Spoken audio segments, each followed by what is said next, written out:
គិនចង្ហាន់ព្រះសង្ឃថ្ងៃប្រឡងវិញ្ញាបនបត្រធម្មវិន័យត្រីទូឯសម្រាប់មណ្ឌលប្រឡងស្រុកបណ្ដាស្ទឹង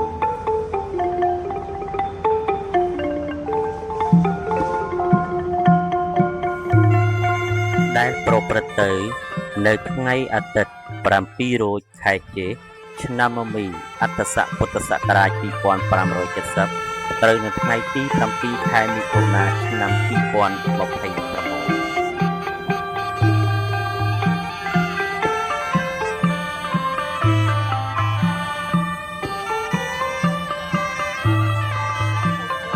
នៅក្នុងបរិវេណវត្តវិហារបិទមាសភូមិប្រែកស្លែងស្រុកបណ្ដាស្ទឹងខេត្តបន្ទាយ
ញាតិញោមពុទ្ធបរិស័ទទាំងអស់គ្នាអនុមោទនាត្រេកអរនៅបុណ្យនេះតាមការជ្រះថ្លារៀងខ្លួន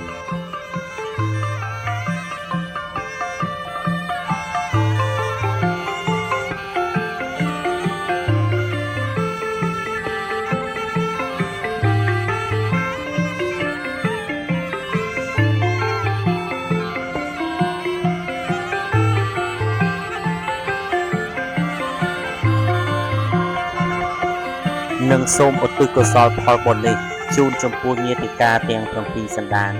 ដែលបានចែកឋានទៅនោះសូមបានចំណែកបុណ្យដែលកូនចៅឧទ្ទិសជូនស្មើគ្នា